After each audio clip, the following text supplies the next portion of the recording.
Okay, so I am trying to finish the kitchen island, and we're looking for end panels. I can take you inside and show you, but right now I wanted to start with, I bought these big 36 by 96 high gloss panels. So the high gloss, if I go out into the light right here, so it's like a glossy, a glossy finish. On the outside, the back is matte, but the outside is glossy finish. So I thought it would look really nice, and they were on sale, and so we got them. But now I'm tasked with cutting them, which I've put in a 40 tooth finishing blade. Fine finish, right? So 40 teeth is pretty high. So I did that, but I wasn't quite sure. And I only have 2 pieces of these, and I need kind of the ends of them, which means the middle of them is salvageable. So I started off with just a 40 tooth blade, which I just switched out from my regular one, ran it through, tried to run it through by clamping this piece of wood as an edge. So I had this piece of wood clamped to kind of keep the line straight and the blade straight, and that didn't work because it started cutting into the wood. Didn't know that would happen. It left me with that little gnarly notch right there. So that was my first cut. I just split it in half. And then I looked up on the internet about cutting stuff that has like a finish like that. And it suggested to cut it with painter's tape on there. So I grabbed the roll of painter's tape, put the painter's tape on there. And I want to show you the difference between these cuts because it's really amazing. So this was kind of the first cut that I did, and you can kind of see all the, let me see if I can come out to the light.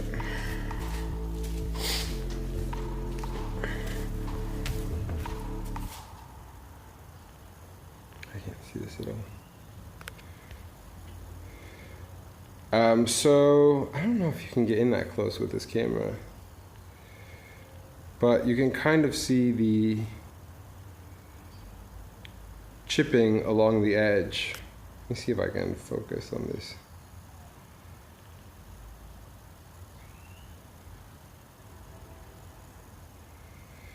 No. Well, with a better camera, there, it's kind of going in now. There it is. You can see the big old chips on one side and that there are no chips on the other side.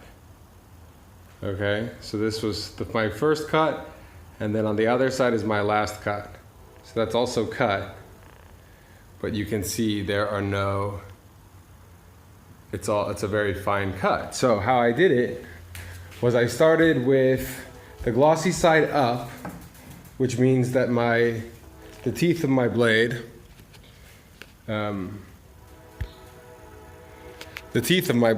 are coming basically kind of up through the gloss and chipping it off.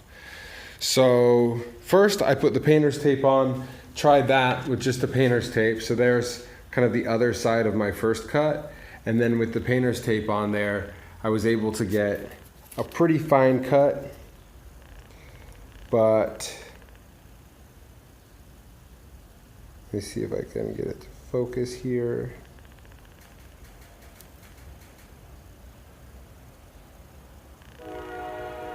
There it is. So I got a pretty fine cut with the first round of painter's tape, but I hadn't flipped the board upside down. So I got a pretty fine cut, but you can see right there, there's 2 little chips right there. And really it's not gonna do because that edge is gonna be fully exposed and it has to be perfect. So then I flipped it over. I put painter's tape on both sides, on the matte side and also the gloss side. Flipped it over and I got this gorgeous cut. I mean, like, let's see if I can get that camera to focus again. There it is.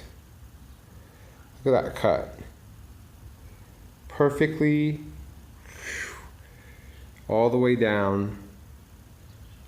cut on both sides, really.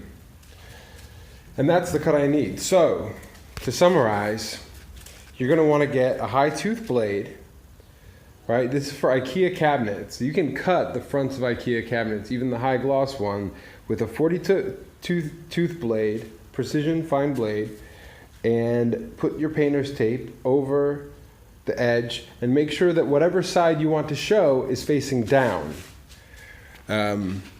Whatever side you want to show is facing down, which will make the cuts going to that kind of downward cuts. They kind of cut down so they don't chip up. They just cut down. Makes for a nice clean cut, and that's how you cut Ikea cabinet fronts to custom sizes.